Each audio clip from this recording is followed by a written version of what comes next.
আসসালামু আলাইকুম, কেমন আছেন সবাই? আশা করি ভালো আছেন। তো আলহামদুলিল্লাহ আমিও ভালো আছি। তো গত পর্বে আমরা এই পর্যন্ত সম্পূর্ণ করছিলাম। তো আজকে দেখব যে কিভাবে আমরা সাইড বারের যে মেনুটা সেট করেছি সেটা কাস্টম সিএসএস-তে মডিফাই করা যায়। যতটুকু করা যায় আমি ইনশাল্লাহ ততটুকু করে আপনাদেরকে দেখাবো। তো সেটা করার জন্য আমরা আবার সেম প্রসেসে চলে যাই। এই ইউআরএলটা কপি করে আমরা চলে গেলাম ফায়ারফক্সে। এই যে অলরেডি আছে এখানে, তো আমি এখানে আসার পর একটা রিলোড দিলাম। তারপর আমি এখানে ইন্সপেক্ট এলিমেন্ট করলাম। করার পর এখান থেকে একটা জিনিস আপনাদের বোঝার আছে, সেটা হলো যে এক্স্যাক্টলি আমরা কোন অপশনটাকে ধরে সিএসএস করব। যারা মোটেই কাস্টম সিএসএস অর্থাৎ সিএসএস সম্পর্কে আইডিয়া নেই, তো তাদের ক্ষেত্রে একটু কমপ্লিকেটেড মনে হবে। তো ডোন্ট ওয়ারি, আপনি আমার সাথে বিষয়টা দেখেন। আই হোপ ভিডিওর ইয়েটা যাই হোক এখানে ওকে ঠিক আছে। তো আই হোপ আপনার বিষয়টা ক্লিয়ার হয়ে যাবে। তো দেখেন এখানে আমি ইন্সপেক্ট এলিমেন্ট করছি এই মাউসটার উপর, এই মেনুটার উপর রাখার পর এই যে এখানে দেখছেন।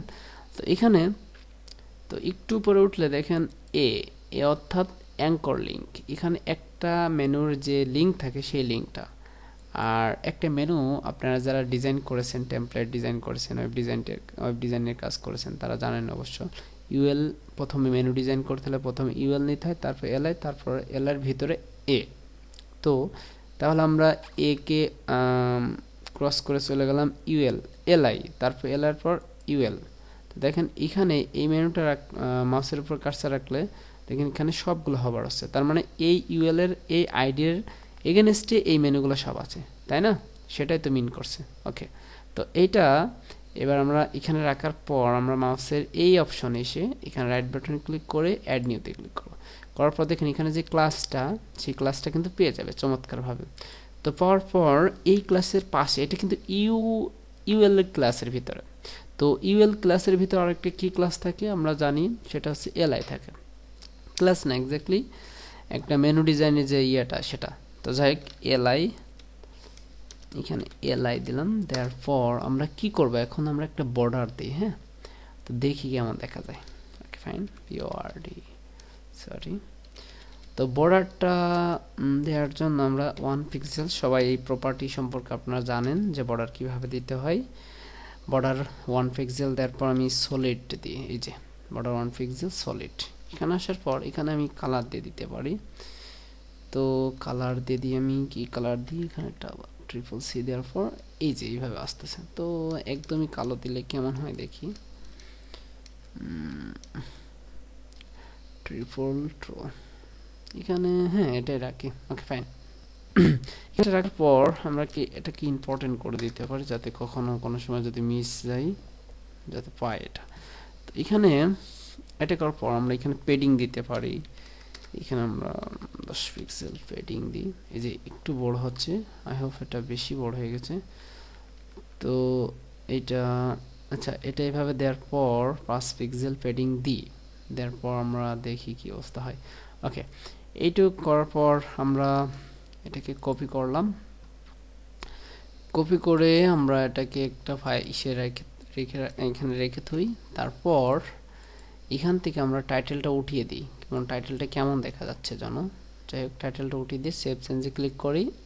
ক্লিক করার পর এখানে এসে আমরা আবার রিলোড দিই।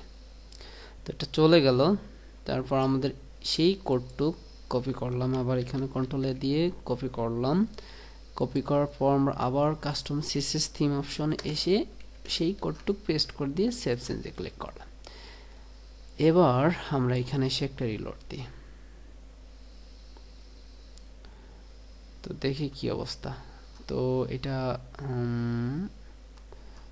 বেশি উপরে উঠে গেছে। আচ্ছা, আমরা পেডিংটা এটা কেটে দিই, দেখি কেমন দেখা যায়। Okay fine. এখানে আসার পর আমরা আবার একটা রিলোড দিই। তো দেখেন আমাদের এই পার্টটা বেশি ভিতরে ঢুকে গেছে, কারণ তখন আমরা ইয়ে করছিলাম,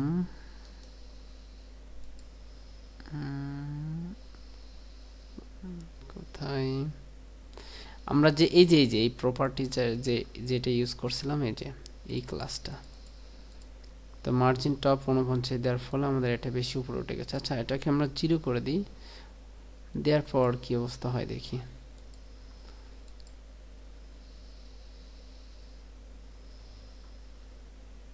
দেখেন এখানে আমাদের এইভাবে আছে, ঠিক আছে। তো এটাকে টোটাল আমরা একটা লিমিট অনুযায়ী আমাদেরকে উপর ওঠাতে হবে।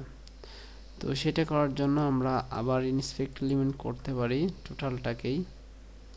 আচ্ছা টোটালটাকে ধরতে হলে আমাদের যে কাজটা করতে হবে, এখানে এটাকে ধরলাম, ধরার পর একটু পরে যাই আমরা টোটাল রোটাকে ধরবো আমরা।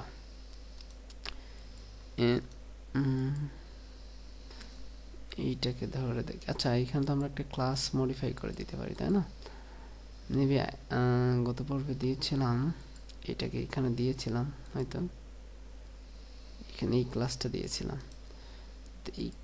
সরি, এটাকে কপি করি, কপি করার পর আমরা এখানে আবার সেম প্রসেসে ডট দিয়ে এটাকে মার্জিন টপ 20 পিক্সেল। আচ্ছা এখানে বটম দিয়ে দেখি, মার্জিন বটম,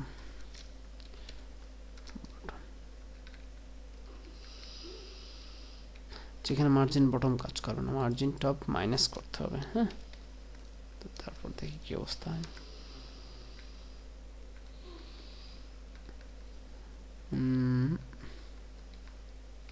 এখানে আমাদের 35, আমরা এখানে 35 পারফেক্ট। তাহলে আমাদের এই প্রপার্টিটা এখানে আছে, আমরা জাস্ট এখানে -35 করে দিই। ওকে সরি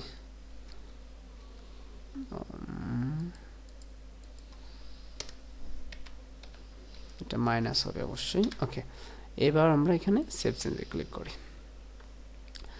ওকে, এখানে আসার পর আমরা এটাকে রিলোড দিয়ে দেখি যে কি অবস্থা।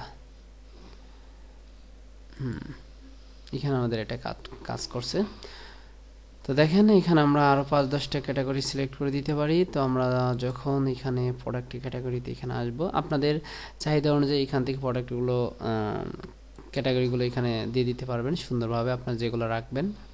তো আমি এখানে আর 2টা ক্যাটাগরি ক্রিয়েট করে দিই, দেওয়ার পর দেখবেন যে অটোমেটিক্যালি এখানে সুন্দরভাবে চলে আসবে। এই যে ক্যাটাগরি অপশন আসার পর আমি যদি এখানে কি নামে দিই, এখানে বুক, আচ্ছা বুক নামে একটা ক্যাটাগরি ক্রিয়েট করি। এই যেখানে চলে গেল। এবার আমরা এখানে আরেকটা নামে করতে পারি, যেমন মনে করেন যে কুকিং। ওকে ফাইন, তারপর এখানে এটা আমি সিলেক্ট করে দিই। এটা দেওয়ার পর এবার আমরা এফারেন্স থেকে মেনুতে যেতে হবে অবশ্যই আমাদেরকে। আমরা মেনুতে চলে আসলাম। আমাদের যেই মেনুর এগেনস্টে আমাদের এই ক্যাটাগরিগুলো এখান থেকে সিলেক্ট করে দেওয়া হয়েছে, আমাদের জাস্ট সেখানে আমাদের এই 2টা ক্যাটাগরি সিলেক্ট করে দিতে হবে, তাছাড়া আমাদের এখানে পাবে না। ওকে, আই হোপ বিষয়টা বুঝতে পারছেন।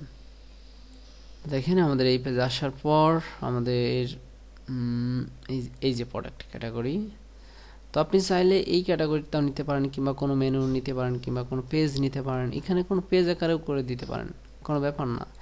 আমি জাস্ট এখানে ক্যাটাগরি রাখতে চাইছিলাম তাই ক্যাটাগরি রাখছি। আপনারা যদি কোনো মেনু রাখতে চান, ওকে ফাইন, আপনারা মেনু রাখবেন, সমস্যা নেই।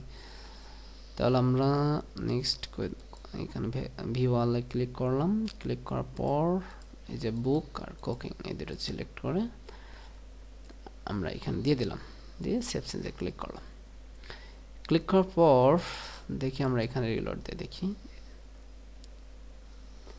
দেখেন এখানে আমাদের চমৎকারভাবে ক্যাটাগরিগুলো অ্যাড হয়ে গেছে।